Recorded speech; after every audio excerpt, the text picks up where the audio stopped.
کہ وہ جو گواہ ہوتا ہے اسے پتہ ہوتا ہے کہ میں جھوٹ بول رہا ہوں، لیکن وہ بول رہا ہوتا ہے۔ کیوں بول رہا ہے؟ پیسے لیے ہوئے ہیں، یا اس کی ویڈیو بنی ہوئی ہے، یا اس کی کال ریکارڈ ہے، یا وہ کانا ہے، یا کہیں سے بلیک میل ہو رہا ہے، یہ الگ بات ہے، لیکن اسے پتہ ہوتا ہے میں جھوٹ بول رہا ہوں، لیکن بولنا ہے۔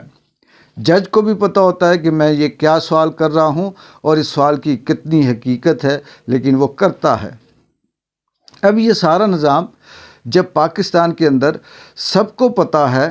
کہ ہونا کیا جا رہا ہے، ہونا یہ لوگ کیا چاہتے ہیں، یہ چاہتے ہیں کہ پاکستان تحریک انصاف کے چیئرمین عمران خان کو سیاست سے آؤٹ کیا جائے۔ پاکستان تحریک انصاف سے کسی کو کوئی تکلیف نہیں ہے، لیکن ہاں، جو عمران خان کا نام لے گا، جو عمران خان کی حمایت کرے گا، جو اس کے ٹکٹ پہ امیدوار بن کر الیکشن لڑے گا، اس کے لیے مشکل ہے۔ وہ اس لیے مشکل ہے کہ عمران خان کے ساتھ جڑنے نہیں دینا، عمران خان کی طاقت نہیں بننے دینا۔ لیکن دوسری طرف تاریخ اس بات کی گواہ ہے، جو ہزاروں لاکھوں سال سے اس دنیا کے اوپر چل رہی ہے، چاہے وہ تاریخ مسخ ہے، چاہے وہ تاریخ حقیقت ہے، اس تاریخ کا تعلق کسی سلیبس سے ہے، یا پھر ان بکس، ان کتابوں، ان رائٹروں اور ان لوگوں کی تاریخ ہے جنہوں نے چھپ کر لکھا، جنہوں نے بعد میں لکھا۔ اس سے یہ ظاہر ہے کہ ہمیشہ حق و سچ کا معرکہ جب بھی ہوا، اس میں حق و سچ کے لوگ کم تھے، اور اس میں خیر و شر اور کفر، جھوٹ، انا، تکبر اور خدائی دعویٰ کرنے والے ہمیشہ زیادہ رہے۔ لیکن شکست ان کا مقدر بنی جنہوں نے خدائی دعویٰ کیا، کیونکہ ہاتھی کی موت چونٹی سے بھی ہے، ہاتھیوں کی موت ابابیل کے چونج میں اس پتھر کے ٹکڑے سے بھی ہے جو ان کے چونج میں تھا۔ اور اسی طرح سے تاریخ گواہ ہے کہ فرعون ہوں یا نمرود ہو، یہ مچھر سے بھی مرے ہیں۔ اور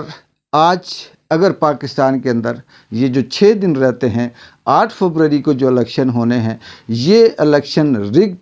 دھاندلی زدہ ہیں۔ اگر یہ طاقت کا مارکا، یہ بیوروکریٹس، یہ نون لیگ، یہ پیپلز پارٹی، یہ میڈیا کے میر جعفر اور میر صادق اگر یہ جیت گئے، تو اس کے بعد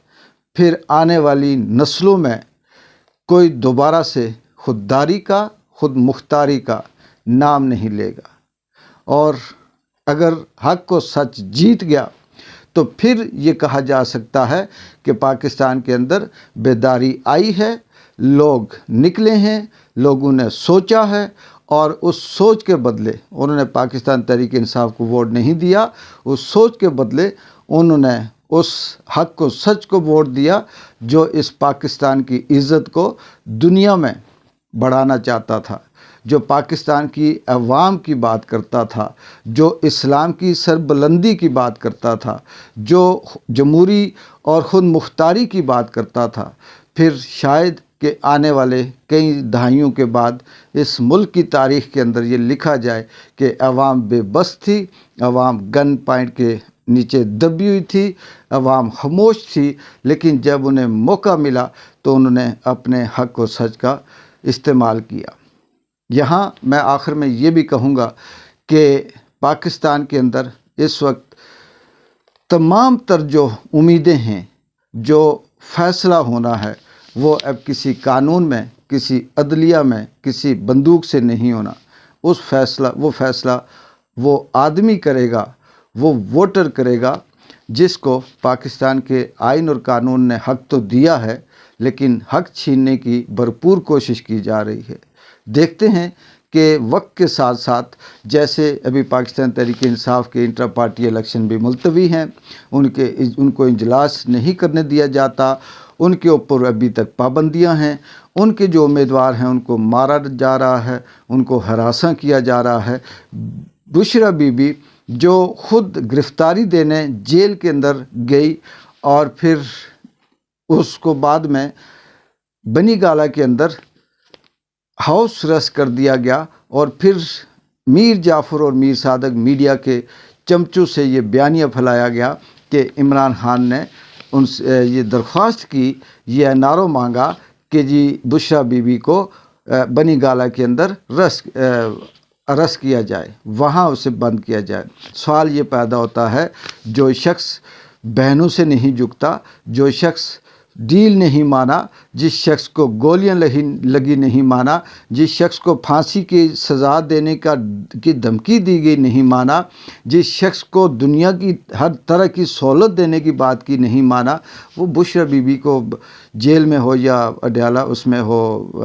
بنی گالہ میں کوئی فرق نہیں۔ یہ صرف اور صرف عوام کو گمراہ کرنے کے لیے ہے، اس کے اندر کوئی صداقت نہیں ہے، اور نہ ہی اس طرح کی کوئی فطرت یا کوئی بات عمران خان کے اندر ہے۔ بدقسمتی یہ ہے کہ جو گیدڑ ہوتے ہیں، جو لگڑ بگڑ ہوتے ہیں، ان کی فطرت میں ہمیشہ حرام کھانا ہوتا ہے، ان کی فطرت میں ہمیشہ ڈیل کرنا ہوتا ہے۔ جو شیر ہوتا ہے، جو بھیڑیا ہوتا ہے، جس کی فطرت میں یہ ہے کہ وہ غلامی قبول نہیں کرتا، بھیڑیے کو اگر بند کر دو وہ ٹکرے مار مار کر اپنا سر پھاڑ دیتا ہے، لیکن وہ پنجرے میں نہیں رہتا، اس کی فطرت کے اندر غلامی نہیں ہوتی۔ اور اس بھیڑیے سے اگر یہ توقع کی جائے کہ یہ گیدڑوں والی یا لگڑ بگڑ والی ڈیل کرے گا، یہ ممکن نہیں ہے، یہ ممکن نہیں ہے۔ لیکن جو دانشور، جو تھنک ٹینک، افسوس کہ جو لوگ اس چیز پہ اسسمنٹ کرتے ہیں، جو عمران خان کو 2 سال سے نہیں توڑ سکے، جو عمران خان کو 70 سالوں سے جانتے ہیں، اس کی فطرت کو نہیں جج کر سکے، تو میرا یہ خیال ہے کہ شاید یا تو وہ بہت کسی کم آگاہی میں رہتے ہیں، یا وہ اپنی بہت بڑی انا میں ہیں، یا پھر وہ دشمنی میں ہیں، اور یا ان کے پاس ایک ایکسٹرا طاقت ہے، اس طاقت کے نشے میں وہ سب کو مار تو سکتے ہیں لیکن تبدیل نہیں کر سکتے۔ دیکھتے ہیں کہ ان 8 دنوں کے اندر مزید کیا تبدیلی آتی ہے، اور مزید پاکستان تحریک انصاف کے اوپر جو رہتی قیامتیں ہیں وہ کیسے ڈھائی جاتی ہیں۔ ایک بار جن جو کہ اجازت دیں، اللہ حافظ۔